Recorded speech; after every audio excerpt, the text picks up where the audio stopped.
எவன் ஒருவன் தன்னை உயர்ந்த ஜாதியாகவும் இன்னொருவனை தாழ்ந்த ஜாதியாகவும் கருதுகிறானோ அவன் மனநோயாளி. அனைவருக்கும் வணக்கம். இந்த பதிவில் சிலபஸ் டாப்பிக்கோட டாக்டர் B.R. அம்பேத்கர் அவர்களை பற்றி தான் பார்க்க போகிறோம். ஆல்மோஸ்ட் எக்ஸாம் பாயிண்ட் ஆஃப் வியூவில் கவர் பண்ணிடலாம். இந்த பதிவிற்குண்டான தகவல்கள் இவற்றை அடிப்படையாக கொண்டது.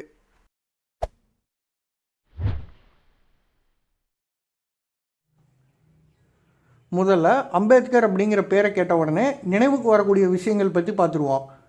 இந்தியா மாதிரி ஒரு ஜனநாயக நாட்டுக்கு கான்ஸ்டிடியூஷன் அரசமைப்பு அப்படிங்கிறத அடிப்படையாக வச்சு தான் இயக்கம் அப்படிங்கிறது நடக்கும். கவர்மெண்ட் ஃபங்க்ஷன் ஆகிறது அந்த நாட்டினுடைய கான்ஸ்டிடியூஷன் அடிப்படையாக வச்சு தான். அப்படிப்பட்ட கான்ஸ்டிடியூஷனை உருவாக்கினவர் Ambedkar. Father of Indian constitution, இந்திய அரசமைப்பின் தந்தை அப்படின்னு கேட்டாங்கன்னா அம்பேத்கர் அவர்கள். எக்ஸாமில் ரிப்பீட்டட் கொஸ்டினும் இதுதான். ஃபாதர் ஆஃப் இந்தியன் கான்ஸ்டிடியூஷன், இந்திய அரசமைப்பின் தந்தை Ambedkar.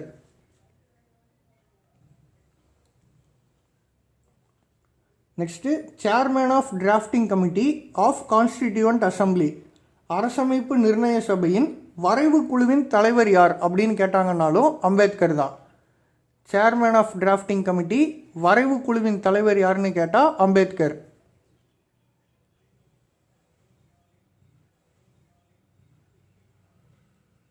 India's first law minister, இந்தியாவின் முதல் சட்ட அமைச்சர் யாருன்னு கேட்டால் அம்பேத்கர்.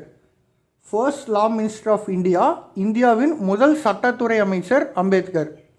அதே மாதிரி ஆர்கிடெக்ட் ஆஃப் இந்தியன் கான்ஸ்டிடியூஷன், இந்திய அரசமைப்பு சட்டத்தை வடித்த சிற்பி இல்லைனா இந்திய அரசமைப்பு சட்டத்தை உருவாக்கிய சிற்பி யார் அப்படின்னு கேட்டாலும் அம்பேத்கர். ஆல்ரெடி சமூக நீதி பதிவிலேயே பார்த்துருந்தோம். 11th standard பாலிட்டியில்னு சொல்லியிருக்காங்கங்கிறது. தமிழ்நாட்டில் எப்படி பஞ்சமர்கள் என்று ஒரு தரப்பு மக்களை ஒதுக்கி வச்சாங்களோ அதே போல் வட இந்தியாவில் உள்ள சமூகம் தலித் மற்றும் தீண்டத்தகாதவர்கள், தாழ்த்தப்பட்ட மக்கள் என்று ஒதுக்கி வைத்தார்கள். அவர்களை மீட்கும் பணியில் இவர் ஈடுபட்டார். அதனால் messiah of Dalit and downtrodden people, Dalit மற்றும் தாழ்த்தப்பட்ட மக்களின் மீட்பாளர் என்று அழைக்கப்பட்டார். அடுத்து லீடர் ஆஃப் டிப்ரெஸ்டு கிளாஸ், ஒடுக்கப்பட்ட மக்களின் தலைவர் என்று இவர் அறியப்படுகிறார்.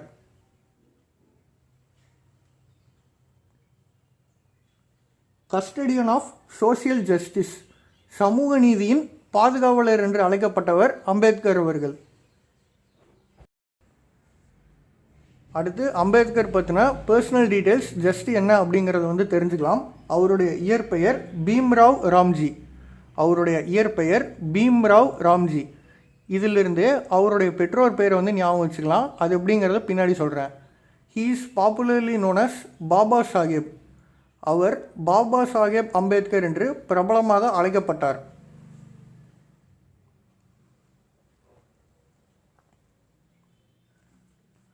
அவருடைய பேருக்கு பின்னாடி இருக்கக்கூடிய அம்பேத்கர் அப்படிங்கிற சொல்லானது எப்படி வந்துச்சு அப்படிங்கிறதுக்கு பொதுவாக 2 காரணங்கள் முன்வைக்கப்படுது. ஒன்று, அவருடைய குடும்ப பூர்வீகமான மகாராஷ்டிராவில் இருக்கக்கூடிய அம்பாதவேகர் தாலுகா. இவருடைய அப்பா இவரை பள்ளியில் சேர்க்கும் போது அந்த தாலுகாவினுடைய பெயரை இவருடைய பேருக்கு பின்னாடி சேர்க்கப்பட்டதாக சொல்லப்படுது. இன்னொன்று, இவரின் மேல் பற்றுக்கொண்ட ஆசிரியர் பெயர் அம்பேத்கர். அந்த பேரை தன்னுடைய பேருக்கு பின்னாடி அவர் இணைச்சிக்கிட்டாரு அப்படின்னு சொல்கிறாங்க. அவருடைய பெற்றோர் பெயர் ராம்ஜி சக்பால் பீமாபாய். அவருடைய இயற்பெயர் பீம்ராவ் ராம்ஜி அப்படிங்கிறத பார்த்துருந்தோம். அதில் பீம் அப்படிங்கிறது அவருடைய அம்மா பேரை ஞாபகம் வச்சுக்கலாம், பீமாபாய். ராம்ஜி அப்படிங்கிறது அவருடைய அப்பா பேராக ஞாபகம் வச்சுக்கலாம். அவருடைய மனைவியின் பெயர் ராமாபாய். அவர்கள் இறந்ததற்கு பின்னாடி சவிதா அப்படிங்கிறவங்கள 2வது முறையாக திருமணம் செஞ்சுக்கிட்டாரு.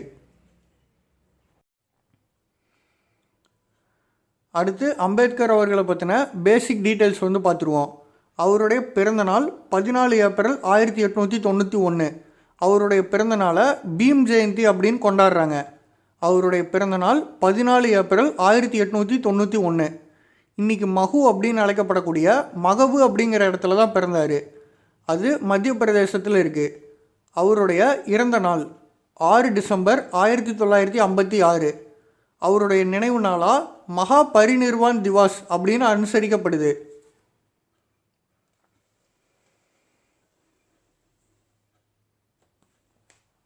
அடுத்து அம்பேத்கர் அவர்களுடைய மெமோரியல் எங்கே இருக்குது அப்படின்னு கேட்டாங்கன்னா டெல்லியில் இருக்குது. ஆனால் அவருடைய உடலானது தகனம் செய்யப்பட்ட இடம், ரெஸ்டிங் பிளேஸ், எதுன்னு கேட்டாக்கா சைத்திய பூமி, அது பாம்பேயில் இருக்குது. அவருடைய ரெஸ்டிங் பிளேஸ் சைத்திய பூமி பாம்பேயில் இருக்குது. 1990ஆம் ஆண்டு இவருக்கு பாரத ரத்னா விருது வழங்கப்பட்டது. பாரத ரத்னா 1990ஆம் ஆண்டு கொடுத்துருக்காங்க. அக்காலத்தில் மத்திய இந்தியாவில் தீண்டாமை கொடுமைக்கு உள்ளாக்கப்பட்ட சாதிகளில் ஒன்று மகர். இந்த மகர் என்னும் சாதியில் தான் அம்பேத்கர் அவர்கள் பிறக்கிறாரு.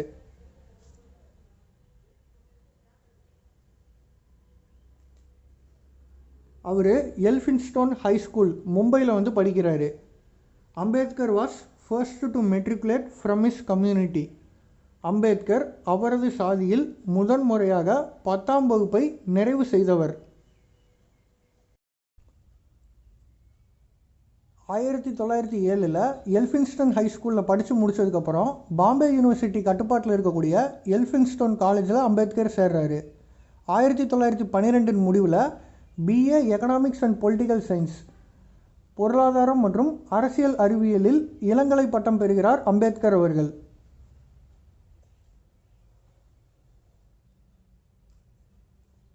அம்பேத்கர் அவர்களுடைய மேற்படிப்புக்காக அமெரிக்காவில் இருக்கக்கூடிய கொலம்பியா யூனிவர்சிட்டிக்கு பயணப்பட வேண்டியது இருந்தது. அந்த சமயத்தில் தான் பரோடா அரசரான Sayajirao Gaekwad III, Maharaja of Baroda Sayajirao Gaekwad III, அவர் ஒரு ஸ்காலர்ஷிப் ஸ்கீம் கொண்டு வந்திருந்தார். ஒரு கல்வி உதவித்தொகை வழங்கும் திட்டம். அதை பயன்படுத்தி அம்பேத்கர் அவர்கள் வெளிநாட்டுக்கு பயணம் செய்கிறாரு. அம்பேத்கருடைய மேற்படிப்புக்காக கல்வி உதவித்தொகை வழங்கிய அரசர் யார் அப்படின்னு கேட்டாங்கன்னா சாயாஜிராவ் கேக்வாட் III, மகாராஜா ஆஃப் பரோடா, பரோடாவின் அரசர். இந்தியாவிலிருந்து முதல் முறையாக அமெரிக்காவில் இருக்கக்கூடிய கொலம்பியா யூனிவர்சிட்டியில் படித்த முதல் மாணவர் அம்பேத்கர் அவர்கள். 1915ஆம் ஆண்டு அங்கே அவர் எம்ஏ கம்ப்ளீட் பண்ணுறாரு. அதில் அவருடைய மேஜர் சப்ஜெக்ட்ஸாக என்ன இருந்துச்சுன்னா economics, political science, sociology and anthropology. 1927 same Columbia யூனிவர்சிட்டியில் பிஹெச்டி கம்ப்ளீட் பண்ணுறாரு. முனைவர் பட்டம் பெறுகிறார் டாக்டர் அம்பேத்கர் அவர்கள்.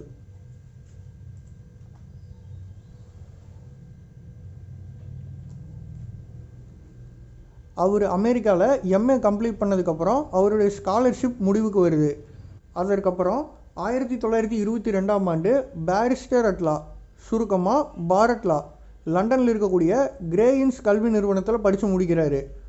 1923ஆம் ஆண்டு டிஎஸ்சி இன் எக்கனாமிக்ஸ் அப்படிங்கிற ஒரு டிகிரியை London school of economics, London பொருளாதார பள்ளியில் படித்து முடிக்கிறார் அம்பேத்கர். அடுத்து அம்பேத்கர் அவர்களால் தொடங்கப்பட்ட பொலிட்டிக்கல் பார்ட்டி அண்ட் மூமெண்ட்ஸ், அரசியல் கட்சி மற்றும் இயக்கங்கள். மொத்தம் ஒரு 5 இருக்குது. அதில் 3 லெசனில் கொடுத்துருக்காங்க. 1937 இண்டிபெண்டன்ட் லேபர் பார்ட்டி தொடங்கப்பட்டதாக லெசனில் கொடுத்துருக்காங்க. ஆனால் 1936 இந்த கட்சி இவர் ஆரம்பிச்சிட்டாரு. So 1936 independent labour party.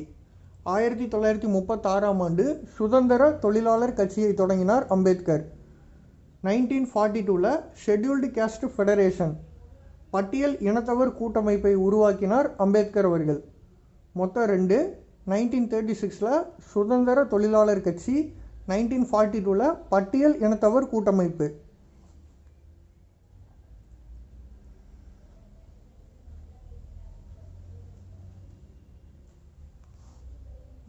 July 1924 அப்போ பகிஷ்கிருட் ஹிட்டாகாரணி சபா, அவுட்காஸ்ட் வெல்ஃபேர் அசோசியேஷன், சாதியிலிருந்து விலக்கப்பட்டோர் நலச்சங்கத்தை உருவாக்கினார் அம்பேத்கர். அடுத்து 2 நூல்வழி தகவல்கள். 1927ஆம் ஆண்டு சமதா சைனிக் தால், சமத்துவ போராளிகள் அல்லது சமூக நீதி போராளிகள் அப்படிங்கிறதா இதோட மீனிங்.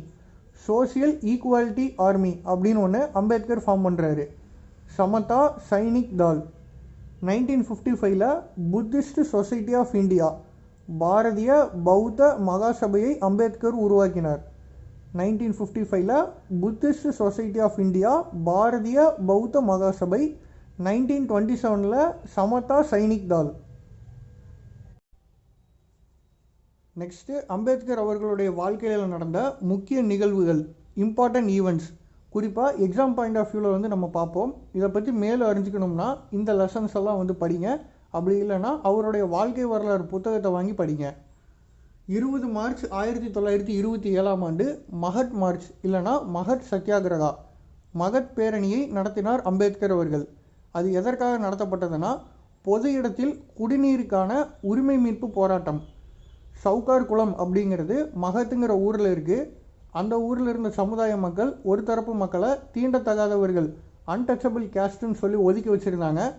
அவங்களுக்கு பொது இடத்திலிருந்து குடிநீர் மற்றும் நீர் எடுக்கக்கூடிய உரிமைகளானது மறுக்கப்பட்டிருந்தது. சவுடர் பாண்டிலிருந்து ட்ரிங்கிங் வாட்டர் எடுக்கக்கூடிய போராட்டம் தான் இந்த போராட்டம்.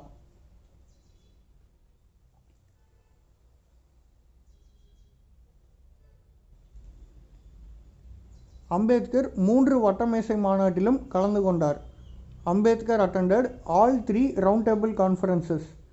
இந்தியாவுக்கும் பிரிட்டிஷுக்கும் இடையில் லண்டனில் இந்த 3 வட்டமேசை மாநாடுகளும் நடத்தப்பட்டது. 1930, 1931, 1932 இந்த வட்டமேசை மாநாடுகள் நடத்தப்பட்டது. இதில் செகண்ட் ரவுண்ட் டேபிள் கான்ஃபரன்ஸ் 2வது வட்டமேசை மாநாட்டில் 1931 மட்டும் காந்தி அவர்கள் பங்கெடுத்தார். 1930 and 1931 தமிழ்நாட்டை சேர்ந்த இரட்டை மலை சீனிவாசன் அவர்களும் அம்பேத்கர் அவர்களோட பயணப்பட்டிருந்தார். அந்த மாநாட்டிலையும் பங்கெடுத்திருந்தார். இவர் ஆதி திராவிட மகாஜன சபையை உருவாக்கியவர். Next important event communal award, வகுப்பு வாரி ஒதுக்கீடு. 3 ரவுண்ட் டேபிள் கான்ஃபரன்ஸ் நடந்துச்சு இல்லையா, அதில் பார்ட்டிசிபேட் பண்ண அம்பேத்கர் அண்ட் மைனாரிட்டி ரெப்ரசன்டேட்டிவ்ஸ் சிறுபான்மையின பிரதிநிதிகள் அவங்களுக்குன்னு தனித்தொகுதிகள் வேணும் அப்படின்னு கோரிக்கை வச்சுருந்தாங்க. இந்திய கிறிஸ்தவர்கள், முஸ்லீம்கள், ஒடுக்கப்பட்ட மக்கள், சீக்கியர்கள் போன்றவர்களுக்கு தனித்தொகுதிகள் வேணும் அப்படிங்கிறது அவங்களுடைய கோரிக்கையாக இருந்தது. அப்போ பிரிட்டிஷ் பிரதமராக இருந்தவர் ராம்சே மெக்டொனால்டு அவர் அதை ஏற்றுக்கிட்டு கம்யூனல் அவார்டாக அறிவித்தார். 16 ஆகஸ்ட் 1932 அன்னைக்கு இது அறிவிக்கப்பட்டது.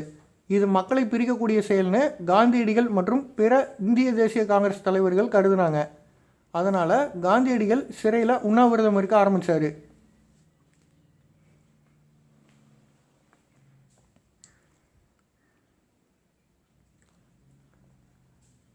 காந்தியடிகள் அப்போ பூனேயில் இருக்கக்கூடிய எர்வாடா ஜெயிலில் வந்து அடைக்கப்பட்டிருந்தார். 20 செப்டம்பர் 1932 அன்னைக்கு காந்தியடிகள் சாகும் வரை உண்ணாவிரத போராட்டத்தை தொடங்கினார். எதை எதிர்த்துன்னா இந்த கம்யூனல் அவார்டு, வகுப்புவாரி ஒதுக்கீட்டை எதிர்த்து. அப்போ காந்தியடிகளின் உயிரின் மேல் அக்கறை கொண்ட பிற காந்தியவாதிகள் மற்றும் இந்திய தேசிய காங்கிரஸ் தலைவர்கள் ஒடுக்கப்பட்ட மக்களின் தலைவர்களான அம்பேத்கர், MC ராஜா, இரட்டைமலை சீனிவாசன் போன்றவர்களோட பேச்சுவார்த்தை நடத்தினாங்க. அவங்கள காந்தியடிகளோட பேச்சுவார்த்தை நடத்தி இந்த உண்ணாவிரத போராட்டத்தை முடிவுக்கு கொண்டு வரணும் அப்படின்னு வலியுறுத்தினாங்க. அதை ஏற்றுக்கிட்ட அம்பேத்கர் அவர்கள் காந்தியடிகளை சந்திக்கிறாரு. இவங்க 2 பேருக்கு இடையில நடந்த புரிந்துணர்வு ஒப்பந்தம் தான் பூனா ஒப்பந்தம், பூனா பேக்ட்னு அழைக்கப்படுது. இது எப்போ கையெழுத்தாச்சுன்னா 24 செப்டம்பர் 1932 அன்னைக்கு. இதனுடைய சிறப்பம்சங்கள் என்ன அப்படிங்கிறத வந்து பார்த்துடலாம். முதல்ல செப்பரேட் எலக்ட்ரேட்ஸ் அப்படிங்கிறதுக்கு பதிலாக ஜாயிண்ட் எலக்ட்ரேட்ஸ் அப்படிங்கிறது கொண்டு வராங்க. வித்து டிப்ரெஸ்டு கிளாஸுக்கு உண்டான ரிசர்வேஷனோட. தனித்தொகுதிகள் அப்படிங்கிறது கூட்டு தொகுதிகளாக மாற்றம் பெறக்கூடியதாக இருக்கும். அதில் இடஒதுக்கீடும் ஒடுக்கப்பட்ட மக்களுக்கு வழங்கப்படும் அப்படிங்கிற உறுதிமொழி. 2வது சென்ட்ரல் லெஜிஸ்லேச்சர், மத்திய பாராளுமன்றத்தில் 18% ஒடுக்கப்பட்ட மக்களுக்கான இடஒதுக்கீடு.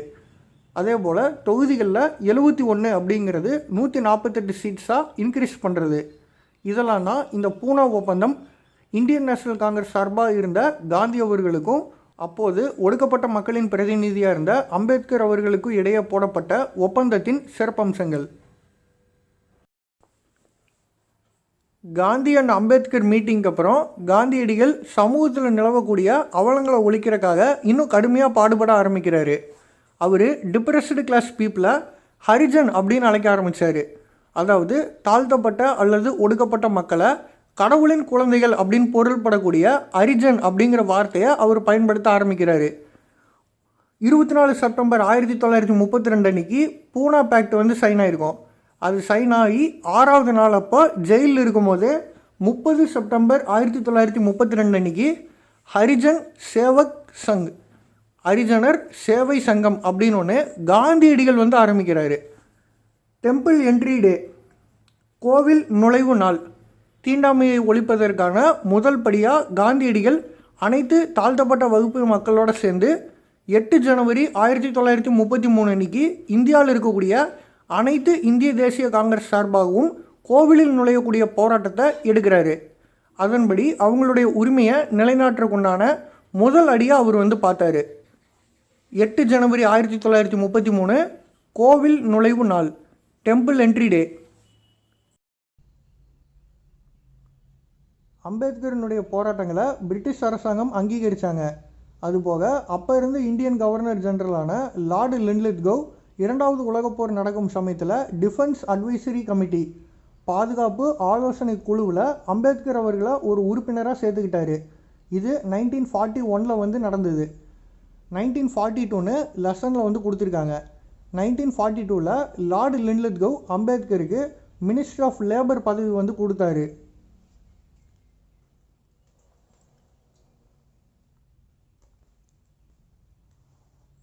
இரண்டாவது உலகப்போர் நடந்ததுக்கப்புறம் 1946 எலெக்ஷன் வந்து நடந்துச்சு. அதில் அம்பேத்கர் அவர்களை பாம்பே தொகுதியிலிருந்து தேர்ந்தெடுக்கப்படுறதுக்குண்டான வேலைகளில் இந்திய தேசிய காங்கிரஸ் ஈடுபட்டாங்க. எந்த தொகுதினா பாம்பே. முக்கியமான தகவல்கள் எப்படி இந்த பதிவில் கவர் ஆச்சோ அதே மாதிரி பார்ட் 2ல் இதோட கண்டினியூஷனை வந்து பார்ப்போம்.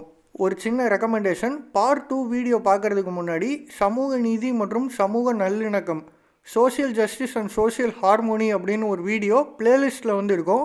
முடிஞ்சால் அந்த பதிவை முழுமையாக பார்த்துட்டு பார்ட் 2 வீடியோ வந்து பாருங்கள். தொடர்ந்து இணைந்திருங்கள். நன்றி.